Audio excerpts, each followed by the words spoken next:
Bismillahirrahmanirrahim. Assalamualaikum warahmatullahi wabarakatuh. Salam sejahtera, salam satu Malaysia. Yang berbahagia Datuk Muhyiddin bin Mohamad, Ketua Setiausaha. Yang berbahagia Datuk-Datuk Timbalan, Ketua Setiausaha. Yang berbahagia Datuk Dr. Ramlan Aziz, CEO ISN, yang menjadi host kita pada hari ini. Kita tengok makan sedap tak? Datuk Ketua-Ketua Pengarah, Datuk Pesuruhjaya Sukan, saudari yang dihormati dikasihi sekalian. Pertamanya, terima kasih kepada ASN dan maklumat yang disampaikan tadi banyak bermakna pada kita. Saya juga ingin mengucapkan tahniah kepada bahagian pembangunan kemahiran IKBN kerana saya difahamkan semua 20 IKBN sudah pun mendapat persetujuan 5S.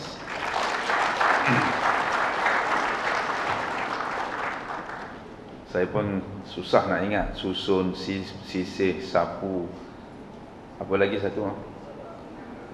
Selak.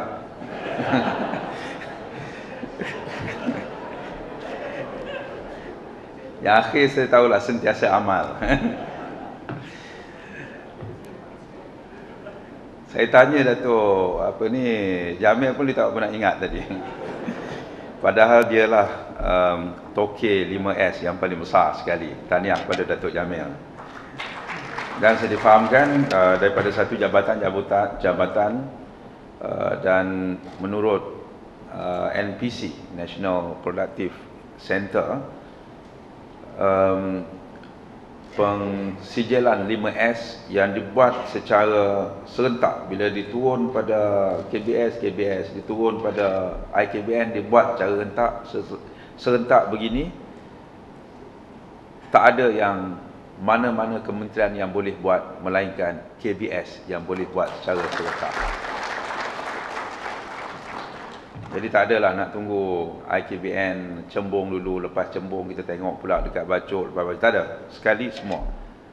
Lepas ni Jabatan Belia dan Sukan seluruh negeri, daerah dan sebagainya akan diselaraskan.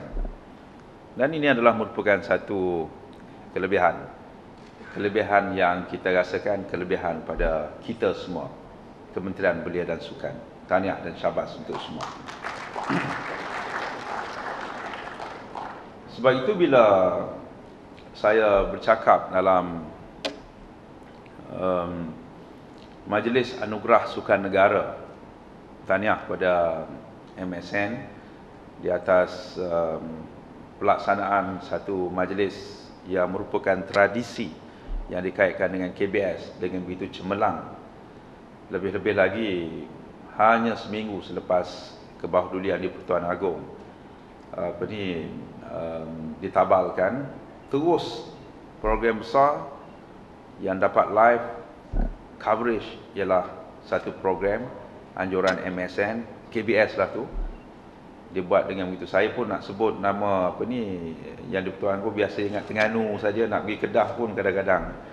Sebab tu saya tak tukar ni.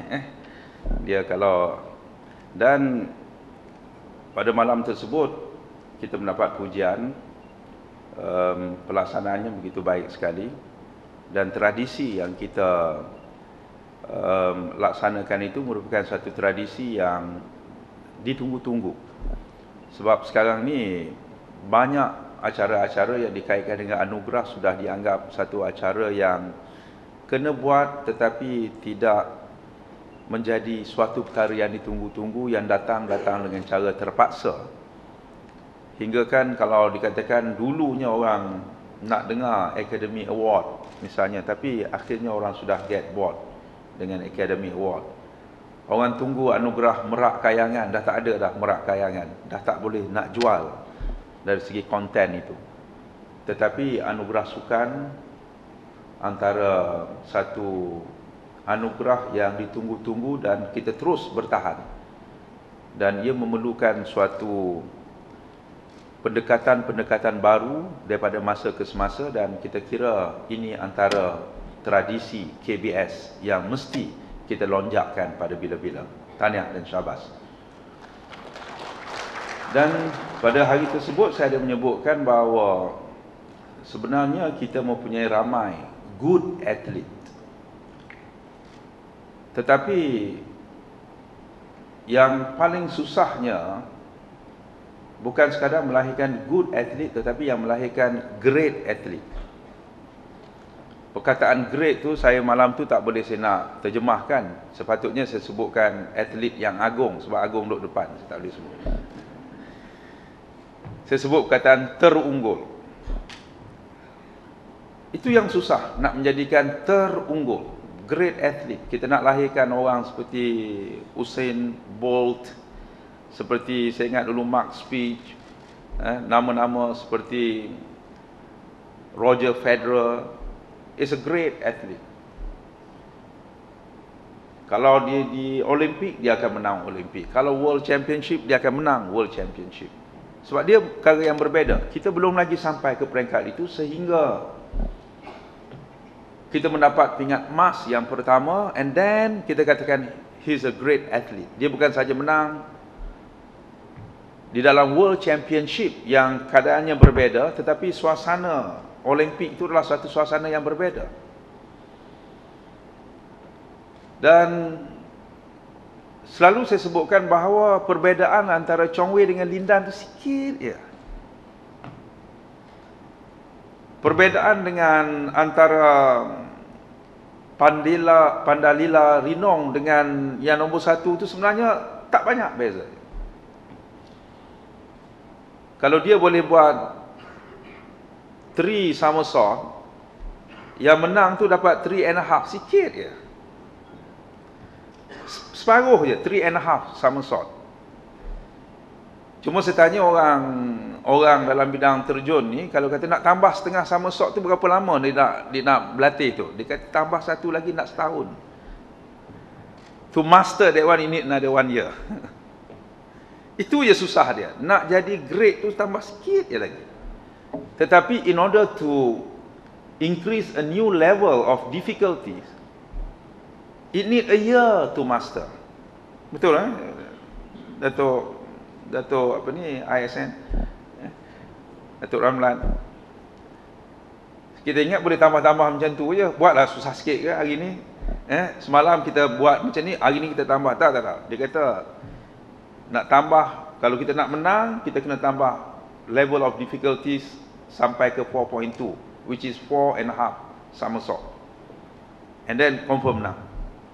To master that, we need another 1 year. Tak boleh nak tambah, sikit je. Saya cakap Dato' Zul kalau boleh hari ni nak bawa Azizul Hasni. Kebetulan dia ada di KL sekarang ni, tapi dia tengah buat latihan, tak boleh nak ganggu. Dulu dia dah sampai ke peringkat sikit lagi untuk kalahkan Chris Hoy. Dia dah menang banyak dah, tapi bila ada Chris Hoy, dia sikit lagi nak kalahkan. Kalau dalam basikal tu, dia kalau kalah dulu pun bukan dia kalah sebiji basikal, dia kalah setengah roda, macam tu lah. Sikit je lagi dia boleh menang, dia jadi great. Sikit, tapi bila dia cedera, nak baiki betis yang cedera tu cepat, boleh sembuh cepat.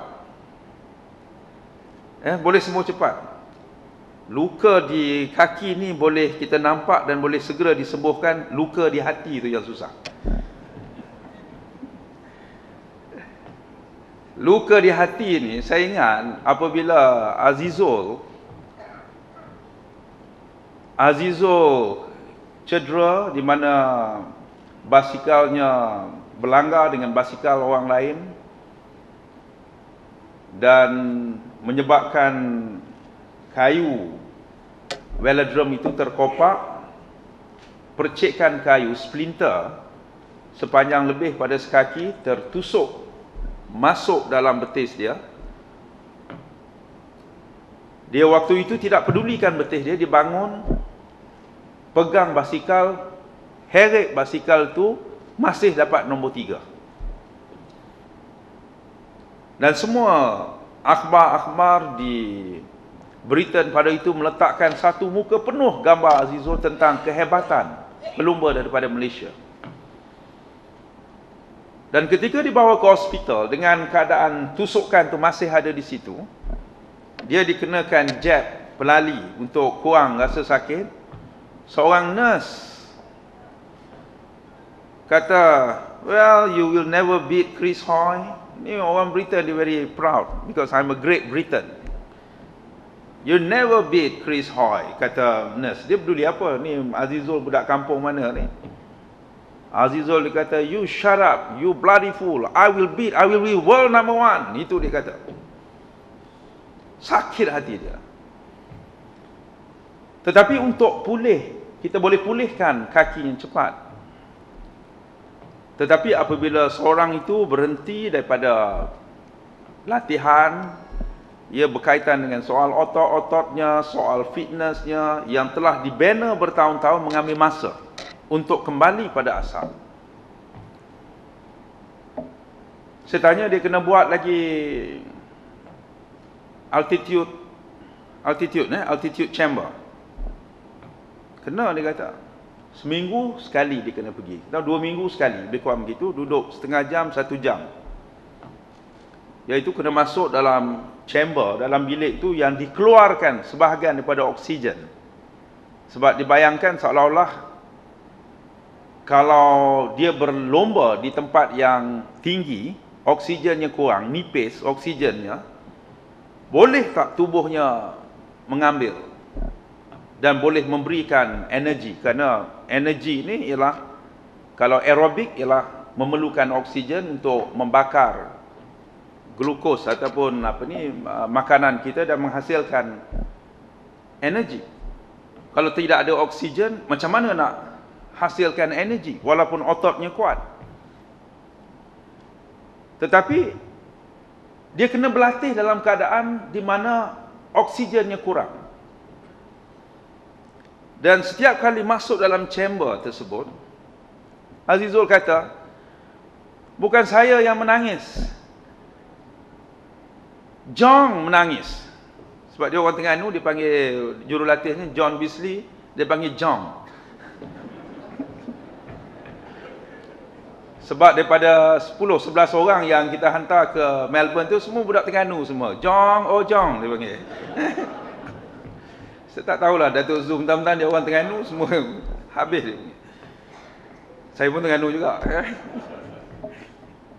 Dia kata John menangis. Maknanya dia tahu, John ni, jurulatih dia tahu tentang peritnya. Bila sampai latihan, tengok banyak Chong Wei, apa kena guna dia nak main badminton, kenapa kena buat weight? Bukan dia nak jadi bodybuilder. Weight tu berat tu. I'm sure that at least dia kalau dia buat squat, paling kurang kalau macam tu dekat 80-100 kg tu. Apa kena mengena? Because to strengthen the leg. Berlari tu orang kata bukan nak kuat Smith, mesti kena kuat dia punya wrist saja, tetapi leg dia akhirnya kita tahu kalau kita tak kuat leg, berlari sikit, the first thing, leg will be wobble. Wobble, tahu tak? Kita tengok kalau peninju tu, orang tengok kaki dia dulu. Lepas kena sekali, kita nampak kaki dia goyang, habis. Pemain badminton, leg must be strong. Pemain tenis, leg must be strong. Pemain bola, leg mesti strong. Leg, buat squat, kuat. Dia punya betisnya, dia punya hamstring dia, dia punya semua kena dikuatkan. Pinggangnya kena kuat. Dan setiap kali kena buat tu, hari ni kalau 100 bagus tersebut. Dia bukannya kata, bagus, dah dapat 100, dah boleh 100, esok kena tambah 110. Dah boleh 110, kena naik lagi 120. Buat apa ni, Azizul Hasni, dia dah boleh mula, dia keluarkan 10% of the oxygen, tak lama dia akan keluarkan 20%. Saya tanya John, why you do that? He's not going to compete in the high altitude country. Dia bukan nak pergi Colombia, dia bukan nak pergi Mexico, dia bukan nak pergi berlomba dekat Nepal. Nak pergi London. London lebih kurang kita je. Oxygen content pada udara kita lebih kurang sama. No, dia kata you have to overload the body. overload, maknanya dia kena latih, walaupun pada kebiasaannya, dia perlu load badan dia. Kalau dia load ni, dia umpamakan bawa selalunya, kena bawa 50 kg, kita kena latih dia bawa 150, barulah 50 tu mudah. Dan setiap kali apabila oksigen kurang, lung ataupun paru-parunya akan kembang, dan paru-parunya lebih besar daripada paru-paru orang biasa. Barulah badan dia boleh menyimpan oksigen lebih banyak daripada orang biasa. Kerana sebagai sprinter, yang menentukan dia menang kalah, dia good athlete dengan great athlete, ialah kayuhan yang terakhir, henjutan yang terakhir, spring yang terakhir, yang pada waktu itu tidak ada masa untuk bernafas lagi. You have no time untuk bernafas. Energy is no more aerobic. We need anaerobic lagi. Segalanya. Sebab yang menentukan sikit saja tadi ialah henjutan tu. Di mana pada pusingan yang terakhir tu, tidak ada masa untuk berfikir tentang bernafas, bagaimana untuk mengambil oksigen, tetapi ia mudah kalau lung dia sudah besar, otot-ototnya sudah besar, barulah dia boleh menjadi the great athlete. Sikit je, tetapi susahnya tak terkira. Dan ini yang kita nak tengok. Apabila Datuk Zul, Datuk Ramlan, semua ni apa sebagainya, nak lahirkan the great athlete. Sebab kita nak compete dalam sukan Olimpik. Olimpik ini untuk menentukan whether this time Malaysia will be able to produce the first great athlete. Semua benda kena fikir ni. Bukannya tanggungjawab Azizul, Pandai Lela, you terjun, kita tunggu dia terjun. Pandai Lela nak terjun ni bila? Makanan you bila? Bangun pukul berapa? Coach you cukup dah? You punya pengangkutan tempat tinggal apa? Semua kita kena fikir ni. Backup you, psychologist, nutritionist, apa ni, whatever lah. Ini semua yang nak kena fikir ni. Kalau ada luka kaki, luka hati macam mana? Sebab tu Datuk Zul sampai tak ada masa nak kahwin. Nak fikir bersama. Nak fikir tentang ni soal.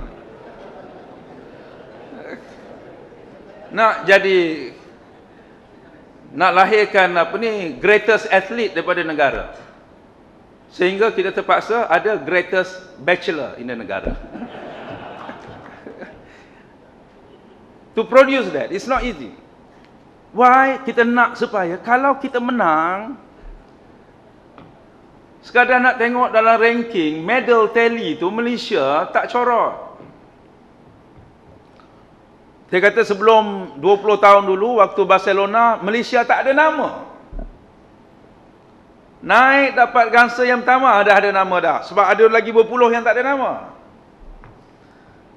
Naik Perak, kita dah nama tinggi dah. Ramai lagi yang setakat ada gangsa di bawah. Kalau kita dapat emas, kita bayangkan bahawa kita dah duduk senarai itu dah top 30 lah tu. Kalau dapat emas dah tu. Sebab ada 170, 180 di bawah tu. Kalau dapat emas, ada pula perak, ada lagi sebagai, oh, sudah naik. Itu je. So, orang kata, so what? Apa kena-mengena dengan nelayan? Apa kena-mengena dengan Pelombong? Apa kena-mengena dengan orang Felda? No, it's about the respectability pada negara.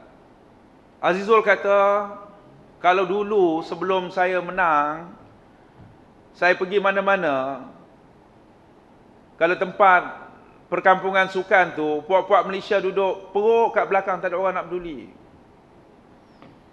Sekarang ni Malaysian, everybody want to get close to us. Orang respect kita. The president of Asian Cycling association ke apa? Dia UCI yang di Asia ni apa? Yang daripada Korea tu. Dia kata, I will put up my small, dia dah cakap dah setahun, dia punya, dah tua benar lah. I will put up my personal money if Azizul got medal. I nak bagi duit peribadi saya tak ingat, 50,000 apa? Dolar. Azizul, that boy dapat got the medal, I will put my personal money. Dia cakap ke saya. Sebab his action. We must beat the European, we must beat the American. Ini semangat orang Korea. Dia nak cawakan 50,000 ke berapa, dia kata, I will put my personal money. I'm Korean, but I want Asian to win. That's how difficult. Supaya negara kita dihormati. Negara kita menjadi harapan negara-negara lain. So, harapan ini, orang mengharapkan Malaysia. Malaysia mengharapkan KBS. So, ini bukan satu perkara yang mudah, bukan perkara yang senang. Kita tahu bahawa tanggungjawab kita adalah menjadi harapan negara pada masa sekarang. Dan it's not only about wishing good luck. Kita berdoa lah lebih kurang, lepas tu kita pergi macam biasa. Sebab itulah, apabila masuk bulan 5 ini, kita ada satu lagi perkara besar. Kita buat himpunan, tak panggil sejuta lah, jutaan lah. Dah juta-juta dah sekarang ni. Yang akan diiktirafkan ialah one of the biggest top 10 carnival in the world. Top 10 carnival. I'm not talking about the best carnival, but top 10 carnival, I can say anytime we can achieve that. Top 10 carnival. Nama lah Mardi Gras ke, Rio Carnival ke, Jazz ke, apa sebagainya. It's going to be top 10. Kehadirannya million. Acaranya 500 lebih acara ataupun event dalam masa 5 hari. Yang berkhemahnya banyak. Orang kata berapa ramai khemah, kita kata kalau boleh nak 50, tak boleh lah. Setakat 20-30 boleh, sebab siapa toiletnya, bersihnya apa, tak mampu. Bayangkan kita nak banner, kalau khemah tu, satu khemah 4 orang, 20,000 orang nak duduk, kita perlukan 5,000 khemah. Seolah-olahnya kita membina sebuah hotel baru di Putrajaya, hotel 5,000 bilik. Mana ada hotel 5,000 bilik di Malaysia ini? Mana ada hotel 1,000 bilik di Malaysia? Kalau tinggi-tinggi pun 600 bilik. Tapi dalam masa 3 hari kita nak bina hotel 5,000 bilik. It's not about the room. Dia punya toiletry dia punya apa ni? Dia punya tandasnya, mandinya, elektriknya, keselamatannya, apanya mesti kita jaga. It's not an easy thing. Tapi kalau 20,000, macam mana kita nak capai yang sejuta ni? Pengangkutannya, traffic jamnya. Makanannya macam mana? Makanan mahalnya, murahnya apa? Acaranya macam mana? Tak ada syarukan yang macam-macam syarukan menjadilah. Dan so, this year must be better than last year. So that kita set the standard, next year should be better than this year. Kalau setakat sama je, jadi macam anugerah Merak Kayangan, tamu orang nak tengok, kedua orang boring. Dah tahu dah, lebih kurang. Sebab tu anugerah sukan tu ada pembaharuan sikit-sikit. Kalau ucapan itu diselitkan saja dalam video dan sebagainya. Dan we make sure everything detail. Kerana apa? Kerana bagi saya, kita buat ni bukan nak menyusahkan siapa untuk menjadikan perbezaan antara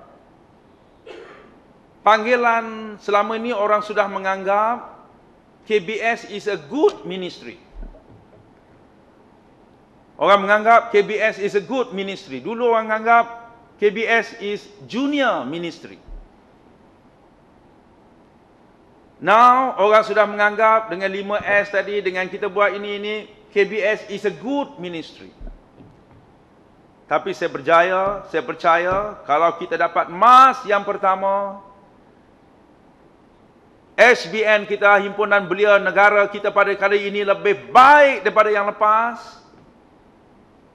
Dan akan terus memberi harapan yang akan datang lebih baik daripada yang ini, kerana sentiasa ada perkara baru yang terfikir, yang boleh dibuat, boleh digerakkan, mampu dianjurkan oleh KBS. Orang yakin dan percaya to put the money. Telekom kata kita dah ready tahun depan, kita tak nak bagi kat lain, bagi kat KBS. Kita beritahu pada Genting kata, ya tahun depan kita nak bagi KBS. Kita beritahu pada Maxis kata yang paling berbaloi pada KBS. Why? KBS is not about good ministry. KBS is going to be the great ministry dalam semua kementerian-kementerian yang ada. Sebab kita ajar Chong Wei bersungguh-sungguh, bukan bersungguh waktu berlawan, bersungguh waktu latihan. Itu yang paling susah. Azizo bersungguh-sungguhlah buat, enjuklah betul-betul, bukan enjuk masa hari sebelum tu dia relay, hari tu aku nak enjuk, tak boleh. Dia kena enjut berbulan-bulan, bertahun-tahun sebelum pergi yang terakhir, kerana dia nak jadi the greatest Kirin rider untuk membawa nama negara. So, apa dia enjutan yang kita buat, latihan yang kita buat, supaya kita katakan bahawa kalau ada orang mengatakan bahawa ini kita buat benda baru menyusahkan lagi, dulu tak ada benda ni, gaji kita sama je, kita buat benda ni bergaji macam ni. Saya nak beritahu pada kawan-kawan kita, kalau kita suruh Chong Wei bersungguh-sungguh, kita suruh Azizo bersungguh-sungguh, kita juga sometimes we have to overload diri kita. Macam Azizo tadi, dia kena overload diri dia supaya yang lain jadi mudah. Supaya kita beritahu, kalau pada kementerian lain nak buat satu program susah, kita buat 500 program dalam masa yang sama. It's easy. Kerana kita sudah belajar bagaimana overload diri kita. Kurang tidur seminggu, 2 minggu, dah biasa.